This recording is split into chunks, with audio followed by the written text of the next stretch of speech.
For some, it was perhaps bittersweet, another sign that a new era has begun, as Britain celebrated the official birthday of King Charles III on Saturday with a military parade called Trooping the Colour. It was his first as sovereign, starring 1,400 soldiers, 400 musicians, and the show stealers, 200 horses.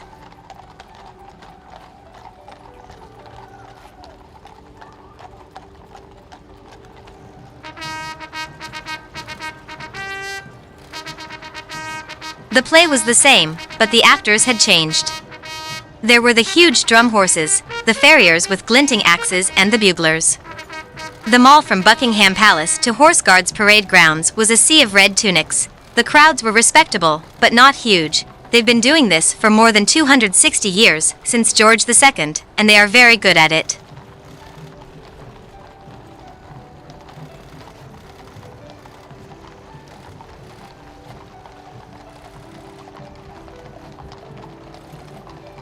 For the past 7 decades, this was the annual honor bestowed upon Queen Elizabeth II, and last year the celebration was an especially big one, marking her Platinum Jubilee. She died in September at her castle in Scotland.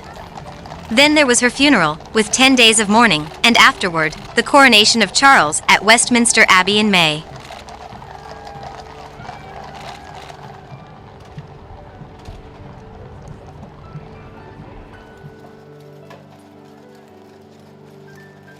The royal family has been on near constant display over the last year.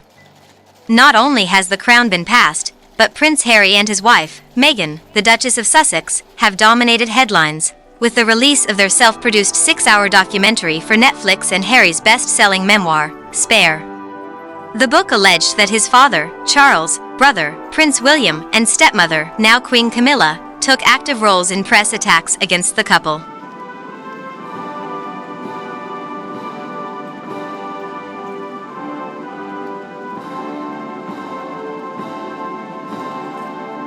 Who now live in the United States, Harry and Meghan did not attend anyway.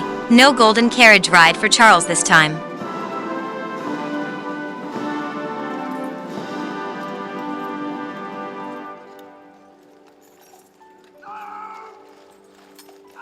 At 74 years old, Charles rode on horseback throughout the 2 hours of parading.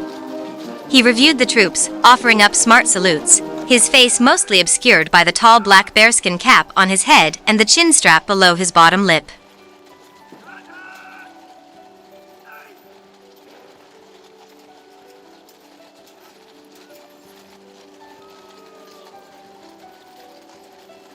A lifelong equestrian, a former polo player, the new king looked confident in the saddle, his white-gloved hand steady on the reins of his steed, named Noble, a gift to the palace from the Royal Canadian Mounted Police.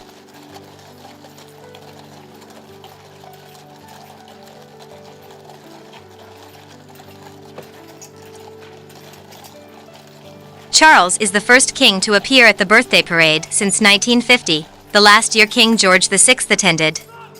Elizabeth appeared, side saddle, in her sick father's place in 1951. George died in 1952. Elizabeth last rode in the trooping in 1986, though she continued to ride privately at her estates well into her 90s.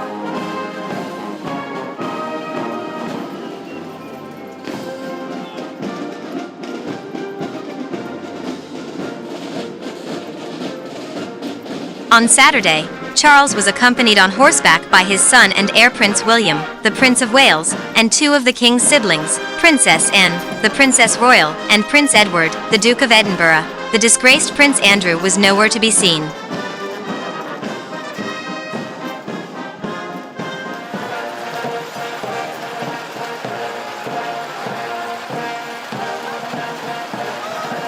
In the parade, the color refers to a flag featuring the uniform color and insignia of a particular army unit. Before modern communications, regimental colors were used as rallying points in battle, helping soldiers figure out where they needed to be and distinguishing their unit from others. The trooping bit refers to young officers assigned to march between ranks of troops displaying their flag.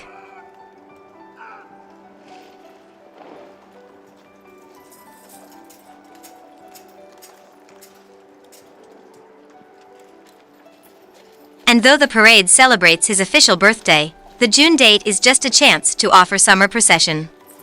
Charles's real birthday is November 14, 1948. The BBC host of these ceremonies, who Edwards, pronounced the whole show very, very smart.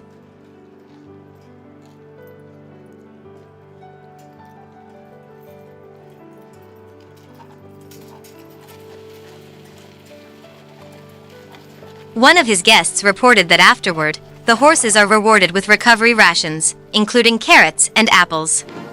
The king and queen might have something stronger. No soldiers fainted, as the skies were overcast and temperatures in the high 70s. Earlier in the week, while practicing, at least 3 troops crumpled in the heat on hotter days.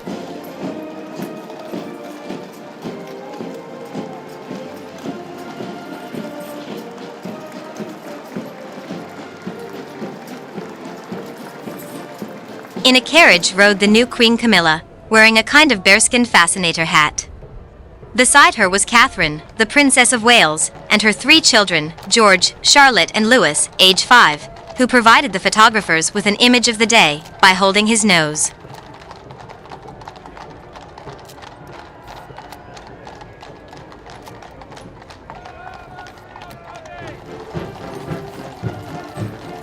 Perhaps it was the horses. After returning to Buckingham Palace, the King and Queen and senior working royals appeared on the balcony to wave to the crowds as Royal Air Force helicopters, jets and historical airplanes flew in formation overhead. It appeared a slimmed-down group portrait, intentional and not.